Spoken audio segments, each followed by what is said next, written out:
додгоҳи ноҳияи бобоҷон ғафуровӣ вилояти суғд ба баррасии парвандаи ҷиноӣ алайҳи 18 нафаре ки ба ҳаракати исломии салафия муттаҳам мешаванд оғоз кард. муҳокима пушти дарҳои баста дар сизои рақами 2 шаҳри Хуҷанд бидуни иштироки хешовандони судшавандаҳо ва матбуот баргузор мешавад. ҳамаи айбдоршавандаҳо сокинони деҳаи ҳистеварзи ноҳияи бобоҷони ғафуров мебошанд ки моҳи феврали соли равон аз ҷониби вазорати корҳои дохилии вилояти суғд барои мансубият дар ҷараёни салафия дастгир карда шуданд.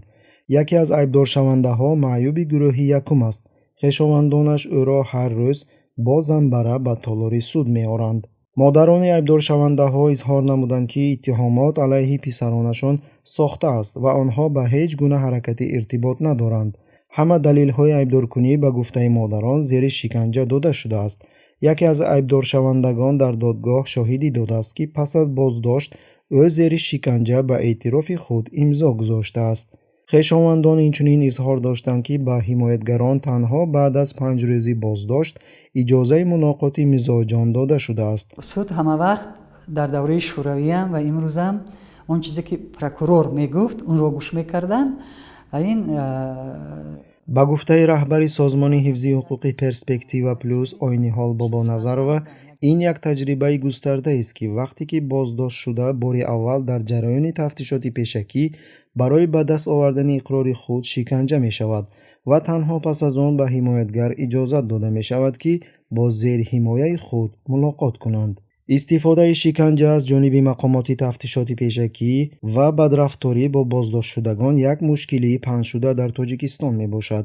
танҳо дар 3 моҳи аввали соли 2017 аъзои Эътилофи ҷомеаи шаҳрвандии зидди шиканҷа ва беҷазоӣ дар кишвар 38 шикоят дар бораи истифодаи зӯроварӣ аз ҷониби мақомоти амният ба қайд гирифта шуданд.